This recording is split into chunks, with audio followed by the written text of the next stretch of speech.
Pernahkah kamu membayangkan ada seekor ksatria berbaju besi dari zaman purba yang tiba-tiba muncul di selokan depan rumahmu? Kalau kamu perhatikan baik-baik, ikan sapu-sapu itu sebenarnya punya rupa yang cukup seram, mirip monster kecil dengan kulit yang keras dan kasar seperti amplas.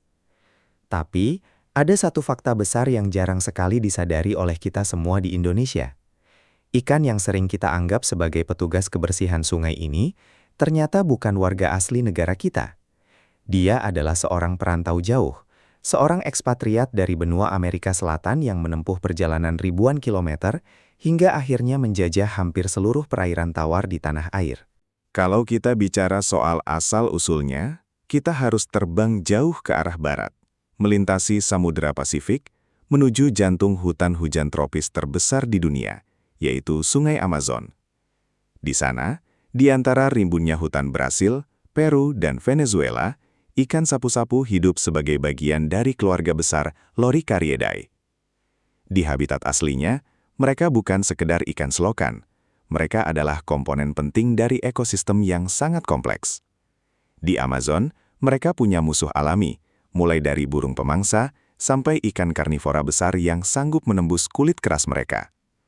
Tapi, bagaimana ceritanya ikan yang asalnya dari pedalaman hutan Amazon ini bisa sampai berenang santai di Sungai Ciliwung atau di parit-parit kecil di belakang rumah kita? Semuanya bermula dari hobi. Kita harus kembali ke era sekitar tahun 1980-an, atau mungkin sedikit lebih awal. Saat itu, tren memelihara ikan hias sedang naik daun di Indonesia. Ikan sapu-sapu didatangkan secara resmi sebagai asisten pribadi para pecinta akuarium. Tugasnya mulia, yaitu menjadi pembersih kaca alami. Kamu pasti tahu kan, kalau akuarium sering sekali berlumut dan kotor? Nah, ikan ini adalah solusinya, karena mulutnya yang berbentuk seperti alat pengisap itu sangat ahli mengikis lumut sampai bersih. Karena fungsinya ini, penjualannya meledak. Hampir setiap orang yang beli ikan mas koki atau ikan hias lainnya pasti akan disarankan untuk membeli 1 atau 2 ekor ikan sapu-sapu sebagai petugas kebersihan. Namun, ada satu masalah besar yang tidak diprediksi oleh banyak orang saat itu. Ikan sapu-sapu ini adalah penyintas yang luar biasa. Mereka tumbuh dengan sangat cepat. Dari yang awalnya hanya seukuran jari kelingking, tiba-tiba dalam beberapa bulan mereka berubah menjadi raksasa yang panjangnya bisa mencapai 0,5 meter. Ketika ukurannya sudah tidak masuk akal untuk sebuah akuarium rumahan, dan rupa mereka mulai terlihat menyeramkan seperti monster berduri, banyak pemilik akuarium yang merasa ngeri sekaligus kasihan. Karena merasa tidak tega untuk membunuhnya, akhirnya mereka mengambil jalan pintas yang fatal, yaitu melepaskannya ke sungai atau selokan terdekat dengan niat baik agar si ikan bisa hidup bebas. Niat baik ini ternyata menjadi awal dari bencana ekologi yang sunyi. Bayangkan, kamu melepaskan seorang tentara super yang dilengkapi baju besi lengkap ke dalam sebuah desa yang penduduknya tidak punya senjata. Itulah yang terjadi di perairan kita. Ikan sapu-sapu ini bukan ikan sembarangan. Mereka punya sistem pertahanan tubuh yang luar biasa canggih. Kulit mereka itu bukan sisik biasa, melainkan lempengan tulang keras yang disebut scutes. Kalau kamu mencoba memegangnya, rasanya seperti memegang batu atau kayu yang kasar. Predator lokal kita, seperti ikan gabus atau ikan lele, seringkali kesulitan atau bahkan terluka kalau mencoba memangsa ikan sapu-sapu dewasa, karena kulitnya yang keras dan duri-durinya yang tajam. Selain baju besi, ikan ini punya kekuatan super lain yang bikin mereka betah merantau di Indonesia, yaitu kemampuan bertahan hidup di air yang sangat kotor. Kamu tahu kan, banyak sungai di kota-kota besar kita yang kondisinya cukup memprihatinkan karena limbah dan kurangnya oksigen. Nah, di saat ikan-ikan asli Indonesia seperti ikan nila atau ikan tawes megap-megap kekurangan oksigen dan akhirnya mati, ikan sapu-sapu justru santai saja. Mereka punya kemampuan unik untuk mengambil oksigen langsung dari udara. Mereka bisa menyimpan udara di dalam perutnya dan menyerap oksigen melalui dinding ususnya.